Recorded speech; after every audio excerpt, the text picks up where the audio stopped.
मसाजोगचे सरपंच संतोष देशमुख यांच्या हत्येला आता महिना लोटलेला आहे आणि यावरून आरोप प्रत्यारोप अजूनही सुरूच आहे। खासदार संजय राऊत यांनी पुन्हा एकदा या मुद्द्यावरून सरकारवर घणाघाती टीका केली आहे। लहान मासे कापले असल्याचा आरोपही राऊतांनी केलाय। अंबादास दानवे आणि सुप्रिया सुळे यांनीही या प्रकरणी संताप नोंदवलाय।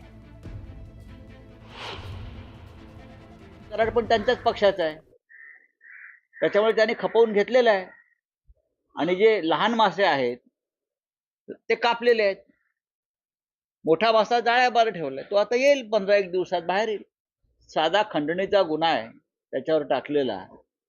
बाकी काय, कोण कोणाला वाचवत आहे आणि हे राज्य म्हणजे माफियांचं राज्य कसं झालंय।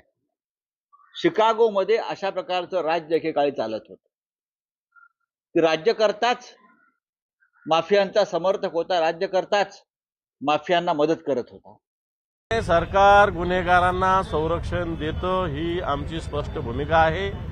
जे मुख्य आरोपी आहे त्यांच्यापर्यंत अजून सरकार पोहोचत नाही माहिती असूनही। वाल्मिक कराड असेल, वाल्मिक कराडांना खून केलेल्या लोकांनी सातत्याने संपर्क साधलेला आहे। वाल्मिक कराडांच्या दबावामुळे पोलीस स्टेशनमध्ये कंप्लेंट 3 तास रजिस्टर झाली नव्हती। या सगळ्या गोष्टी सुस्पष्ट असतानाही वाल्मिक कराडावर अजूनही 302चा गुन्हा दाखल होत नाही।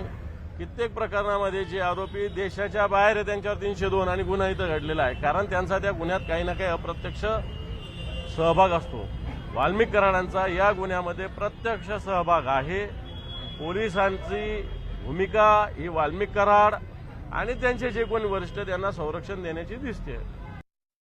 ईडीची जी कारवाई वाल्मिक कराडांवर झाली आहे त्याच्यावर कुठलंही ऍक्शन होताना का दिसत नाही?